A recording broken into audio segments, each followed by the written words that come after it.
I'm Cynthia Award and I come from Kenya. I'm Judith Auma Ojuki. I come from Oyu East, that is Omagh County, though I grew up in Awendo, Migori County. We started staying together in August, that is the first week of August. And this is how we started staying together. For some time, Cynthia used to visit my place of work. I'm a business lady in this area, that is Lolo Estate, Kisumu. For quite a while, I used to see her visiting us, asking for food, asking for handout, for any assistance. By then, she was living in the streets as mentally challenged. I wouldn't call her mad person. She had a mental issue that rendered her homeless for quite a while. So she was in the wilderness. Her lifestyle, everything, she was in the streets. So on this particular day that she came to my place, I looked at her and it was real compassion. She was in bad state, bad shape. Unlike the previous days that she'd been visiting, of course, we understand the nature of somebody who is living in the streets with her luggage, walking from one area to another area, no hygiene, she's unkept. What we would call in Kiswahili mwenda wazimu, for lack of a better term. On this day, I offered her a meal. Then, because now we were already used to each other, she was friendly, I was friendly to her. It was at least easier for me to engage her further. I asked her if she would mind, if she won't mind a bath. When I mentioned that, she immediately removed her clothes. She was ready to take a bath there. So I had to at least find a better way of calming her down and at least persuade her to the house. It was around 2 p.m. By that time, I was not ready for a bath, but because I really wanted her to have a bath, it meant that both of us had to be in the bathroom at that time. So she requested to use the toilet first. And I was by the door waiting for her to be through so that I could flush the toilet. Thereafter, when she was done, I had her flushing the toilet. Then it knocked on me that no, this is not really mad person per se. If she has some sense that if she has used the toilet, then it should be flushed, then it means there is some sense. So together we were in the bathroom, and because obvious she took longer, so I left her in the bathroom. She had her bath for an hour or so, and she even cleaned her clothes. That meant that she was to put on the wet clothes. And because I'm big and she was thin, my clothes could not fit her. I don't have a baby girl in my house that I could say that she could try her clothes. So when she was done in the bathroom, she had to put on the wet clothes. And the next question I got was, sasa, niende nilete zile nguo zangu nioshe. I can see you have a lot of water here. Can I go bring my clothes? And you know, this is somebody I've been seeing not once, not twice. I know her clothes. I know her luggage, how big it is. And I told her, okay. And the truth is, when I was telling her this, I knew in my mind that she could not trace back the house and bring this luggage. So we parted ways once she had she was through with cleaning herself, she left my place, and I also went back to my place of work. By then, we still had the curfew rules, so I used to close my business place at some minutes to 10 p.m. When I came back to the house, just by the gate, I was shocked because I live in the ground floor. Looking at my door, I could see heavy luggage. It didn't click my mind that I was not expecting her back. I was not expecting any parcel. And of course, if at all there was a parcel, it could be delivered at my place of work. So when I got closer to the door, I saw that this girl had already made her room with all her luggage. She had made the surface, arranged her things, and she was dead asleep by the door. At that moment, I had to think very fast. I called two friends of mine. Most of these friends were in some prayer cell. So I just consulted with them. What do I do? We've known her as this mad lady who just come for handouts. Now she's at my door. What do I do? There and then we prayed. Then I opened my door. I had to wake her up. I ushered her into the house because I couldn't leave her out there. My conscience wouldn't settle leaving her out there by the door. Now, from that day to date, she's still my guest. I did not trust her. One thing that kept me going from the very moment that night, even from the very moment that I brought her to the house to have the shower, it was nothing but just compassion. I was just being human. I was looking at this woman, I'm like, this is such a young girl, and there is just something that seemed not to be right. And I'm a prayerful person. I so believe in the power of prayer. So even that night, I prayed. And I've got one child who is in boarding school. So his bedroom is always free unless I have a visitor in the house. So I let her into that bedroom. And of course, I locked the door. Then I locked the door to my bedroom. We slept. Day one, the first week was not so rosy. It was a bit hectic, trying to control her, and the fear is also there because I don't know how wild she could be at that time. I don't even know her name, her origin. I didn't have any information as to who she is. All I was doing was just being human to this person, offer her food, shelter, some comfort. And that day too, now I told her, you have to clean your clothes. You asked me if you could bring your clothes to clean, so can you clean them? Of course, she did thorough cleaning of her entire stuff. The shoes, the clothes, everything that she carried was in this house. She cleaned it. It was a bit hectic, trying to control her, as I've said in the first week, because at times she could be very noisy. And I have neighbors here. She could be very noisy, shouting and addressing the multitude and all that. It was in day 3 that at least we started now bonding, to be talking.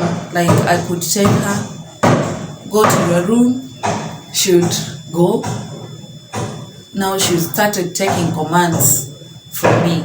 I would tell her, now it is time for you to bathe. She goes and have her bath. It is time for you to eat. She would do that. It's very challenging. Remember, this is somebody that was in the wilderness. Now we are moving from wildlife to domestic life. This is somebody who is used to roaming about in the streets, Actually, she's very much comfortable even sleeping under these structures under construction. So in as much as I felt that she needed this warmth, once in a while she could still sneak out. We meet out there. I don't know where she slept, and she comes back. Oh, I've not had food. I've not taken a shower. Please. So what I did in this first week was seriously trying to trace her background, the power of social media.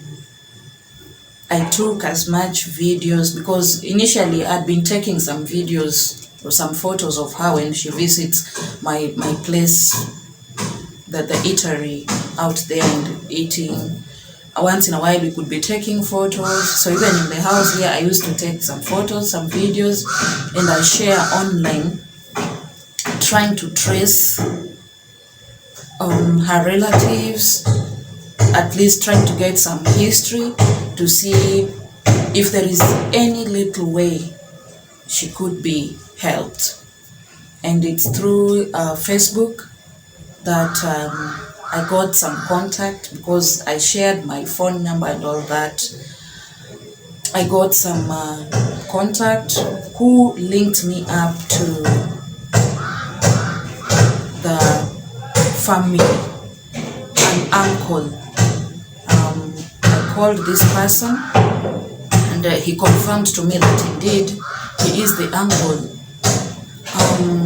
It was during that time of me trying to trace the relatives that I got contacts from some health experts, some medics who came on board and were willing to help me help her. One of them works at the Russia Hospital, Jaramogi or Gingo Hospital. Another one works at the county hospital, Kisumu County Hospital.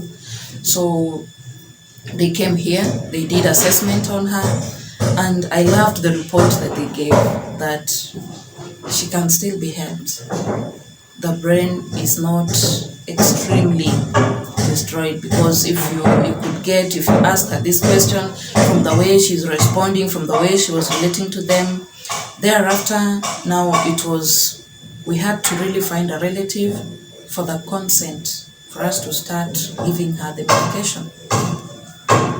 Then this uncle came on board, gave us his consent over the phone. It's unfortunate that to date I'm yet to meet him. Yeah, we've not met. That's the truth. So I was given the drugs because first we had to calm her down. Now that meant taking the antidepressants. It was not very easy, because she was not somebody that you could give even Panadol to take, or even Actol, any kind of medication. She cannot take it per se. So I had to find a means of ensuring that she takes the medicine appropriately as was prescribed. I did that for the first month. After the first month, we saw good results. She was calm. It was now towards end of September that she could tell me almost an information that could be relied on concerning her real background. I was hoping to meet her relatives, because it would have been very easy sitting down one-on-one, analyzing the history and all that.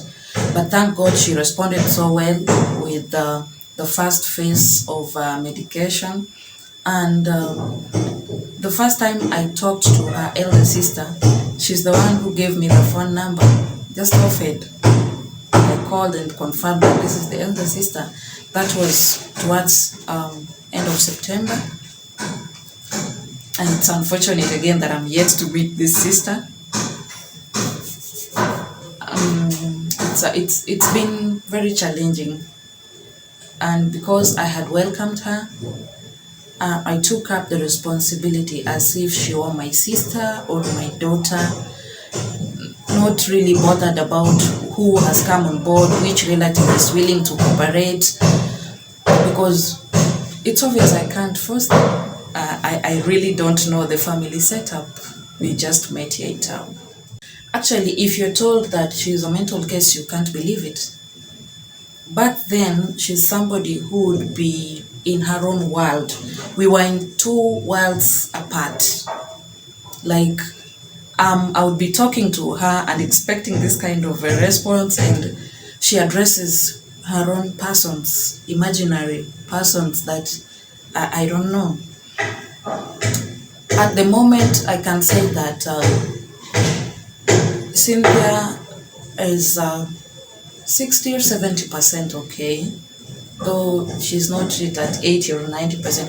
From the time that I met her to date, considering the progress, I would give it around 60-70% healing. This is somebody that could not take any of medication. She was totally against anything. Like, she could not understand why is she supposed to take this, why, for what. But right now, every evening she brings water, she tells me, give me my medicine, and she takes it. No force, I don't force her. This is a girl who can now cook her food. Back then I couldn't let her be in the kitchen because, you know, she could maybe start cooking and it is time for her special meetings. Everything would go haywire. But at the moment, Cynthia can cook food that we eat as a family. Cynthia can clean the house. She can clean her clothes. She can clean herself. She can do literally everything. Once in a while, I even go with her to my business place. She helps with maybe cleaning, at least something there. So I'm very happy with the current progress. Even the medics who are helping me to help her are happy with the progress. Yeah, she's made good progress. I would not wish to let her go if I don't know where she is going, because as I've said, I don't know the relationship. I don't know the family setup. Why somebody has been in the streets for about 2 years plus. Now, I've given them the information. I even told them what we are doing, because there were times we were even thinking that she could be admitted at the hospital. But on further assessment, we felt that it would be, her healing would be much faster if she's here than being in the hospital, confined at the hospital. So I'm still hoping that the relatives would come on board, because obviously I won't be with her for life, but I'm still willing to continue supporting her until my prayer is they would soon show up, so that at least we can have a clear plan, a better plan of helping her. If the healing goes on and she recovers at least some 80% stability, this is somebody who can be even in a gainful engagement, whereby she can earn something little even in a day. Once in a while, if she works there, I give her some stipend. If you give her 100 shillings or 200 shillings, she's very happy. So I believe that she's somebody who can be employed. If given a chance, guided, she can do something. Because from our connection, I've confirmed that Cynthia is somebody who went to school. She did her 4th form. She's somebody who's been to college. She has some skills. It was just mishappening in life. From history, we are getting that a challenge came as a result of some depression. Yes. So, if guided, she can still be in a gainful engagement under some close supervision, some friendly guidance. I did hospitality. I did this hospitality. There is a college in Milimani called Ujima. My mission is to get to America. I believe that majority of those who are out here in the street do not deserve to be out there. If only we can be human enough and try to touch a life.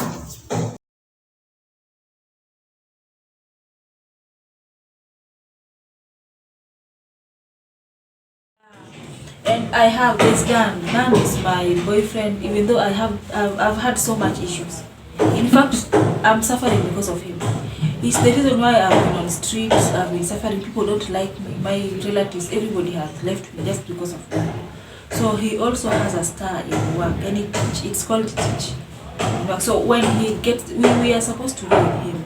When we get with him there, that's when I'm just saying that it's done. I'm happy, and just I'll just feel nice. It all started in Cameroon.